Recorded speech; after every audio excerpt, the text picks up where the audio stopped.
বলতেছেন আল্লাহ তাআলা ওকে মাফ করে দিয়েছেন, কিন্তু আমি যে সমস্ত আমলের বিনিময় মাফের আশাবাদী ছিলাম, ওই সমস্ত আমলের বিনিময়ে মাফ পাইনি। আল্লাহ তাআলা আমাকে মাফ করে দিয়েছেন। আমার বিবি একদিন খিচুড়ি পাকাইছে,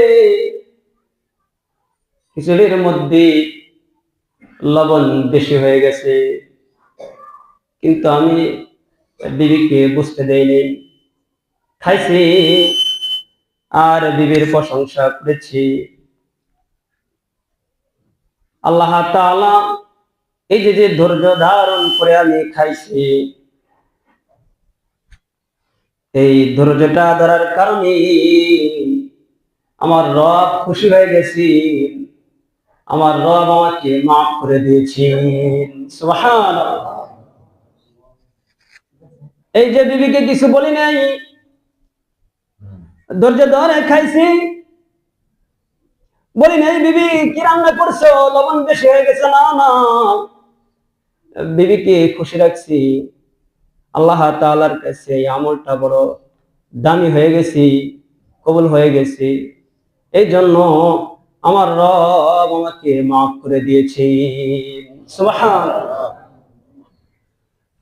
হযরত শেখ সাদী রাহমাতুল্লাহি আলাইহি বলেন, বিবি তোমার সুন্দর হোক, অসুন্দর হোক, কালো হোক, বেটে হোক, বিবিকে ভালোবাসো, মহাব্বত করো। কারণ পয়গম্বর বলেছেন, আদ-দুনিয়া কুল্লুহা মাতাউন ওয়া খায়রু মাতাউদ দুনিয়া আল-মারআতুস সালিহা। পৃথিবীর সমস্ত সম্পদ নিয়ামত, আর এই নিয়ামতের মধ্যে শ্রেষ্ঠ নিয়ামত হলো তোমার স্ত্রী, তোমার বিবি। এটা পয়গম্বরের কথা। এই জন্য শেখ সাদী রাহমাতুল্লাহি আলাইহি বলেন, এই বাবা, তোমার স্ত্রী কালো হোক, বেটে হোক, সুন্দর হোক, অসুন্দর হোক, বিবিকে ভালোবাসো। বিবি যদি অত্যাচারও করে তারপরেও ভালোবাসো, ধৈর্য ধারণ করে থাকো।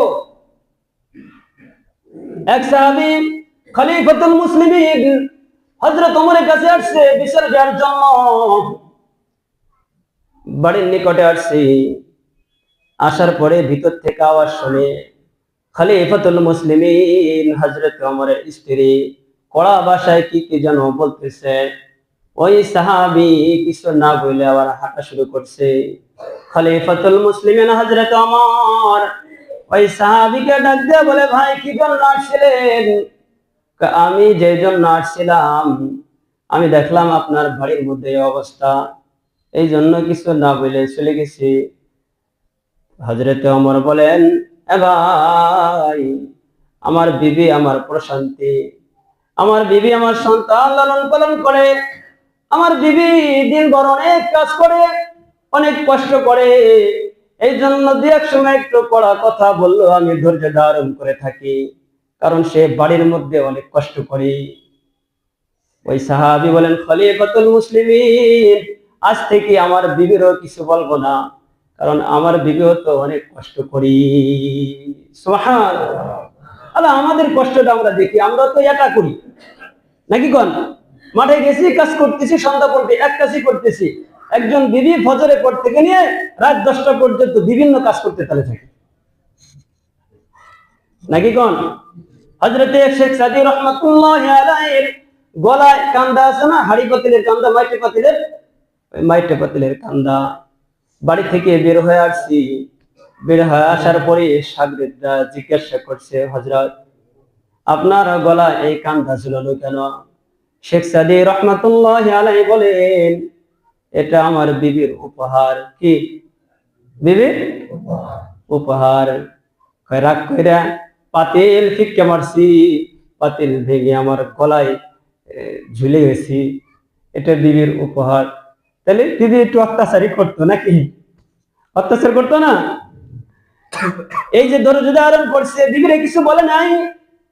আল্লাহ তাআলা হযরত শেখ সাদী রহমাতুল্লাহি আলাইহিকে জামানার ওলি বানায় দিয়েছেন, জামানার ওলি। সুবহানাল্লাহ, সুবহানাল্লাহ। আমাদের দর্সে নিজামিতে পড়ানো হয়, গুস্তা নামে একটা শেরের কিতাব আছে, গুলিস্তা নামে আছে, গুস্তা নামেও আছে। এই শেরের কিতাবগুলো পড়ানো হয় এখনো। আল্লাহ তাআলা তার বুজুর্গ বান্দাকে জামানার ওলি বানিয়ে দিয়েছেন। সুবহানাল্লাহ। শুধু তাই নয়, আমার আরেকজন আহলে দিল হযরত আছেন, যার নাম হলো আবুল হাসান খিরকানি রহমাতুল্লাহি আলাইহি।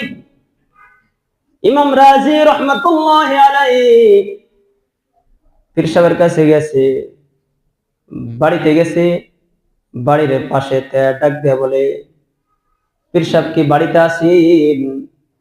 ভিতর থেকে কর্কশ ভাষায় বলে উঠছে, কে পীর রে?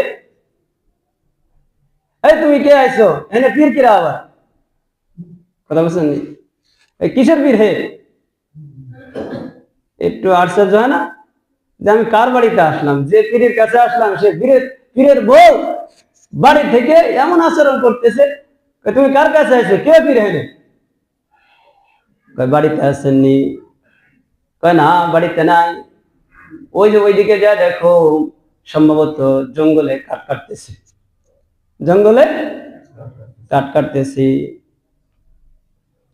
আসে জঙ্গলের মোড়ে দাঁড়ায় রয়েছে ইমাম রাজি রহমাতুল্লাহি আলাইহি। কিতাবের মধ্যে লেখে, হযরত আবুল হাসান খিরকানি রহমাতুল্লাহি আলাইহি কিছু লাকড়ি নিয়ে বাঘের পিঠে আসতেছে, আর বাঘরে খেদাইতেছে লাঠি দিয়া। ওই লাঠিটা হলো তার হাতে সাপ, সাপ লাঠি হয়ে গেছে। বাঘ তাকে নিয়ে আসতেছি, সাপ দেখলো মানুষ পালায়, বাঘ দেখলো মানুষ পালায়। রব্বে কারীম বলেন, বান্দা আমি তোমাকে সৃষ্টি করেছি, এই বান্দা তুমি আমার গোলাম হয়ে যাও। আর তুমি যদি আমার গোলাম হয়ে যাও, সমস্ত মাখলুকাত তোমার গোলামি করবে, হিংস্র প্রাণীরা তোমার গোলামি করবে। ওই বান্দাকে আল্লাহ তাআলা এত ভালোবেসেছেন, বাঘকে তার অধীন বানিয়ে দিয়েছেন, সাপকে অধীনস্থ করে দিয়েছেন, ঠিক কিনা? ইমাম রাজি রহমাতুল্লাহি আলাইহি দেখেন, আবুল হাসান খিরকানি রহমাতুল্লাহি আলাইহি তিনি আসেন, আসার সাথে সালাম দিয়েছেন। সালাম দিয়ে বলে, হযরত আপনার বাড়িতে গেছিলাম। কি বলছে? একটু খারাপ আচরণ করছে। হুজুর বলতেছে, তোমার সাথে কি খারাপ আচরণ করছে? কয় একটু করছে। কয় মিনিট করছে? আমি 1 মিনিটও দাঁড়াই নেই, শুয়ে নিয়ে আবার দৌড় দিচ্ছি। কথা বলছেন না? অল্প সময় আবুল হাসান খিরকানি রহমাতুল্লাহ আলাইহি বলেন, একদিন 2 দিন নয়, অনেক বছর চলে গেছে, এরকম আচরণ আমার সাথে হইতেছে। আমার বিবি এরকম আচরণ আমার সাথে করে, কিন্তু আমি কোনোদিন তাকে কিছু বলি নেই, ধৈর্য ধারণ করেছি। এই কারণে আল্লাহ তাআলা আমার মর্যাদা বাড়াইয়া দিয়েছি। সুবহানাল্লাহ। এত মর্যাদা দিয়েছেন, বাঘ তার কথা শুনে এমন মর্যাদা দান করেছেন, সাপ তার কথা শুনে। আরেকজন আহলে দিন হযরত জানে জানা রহমাতুল্লাহ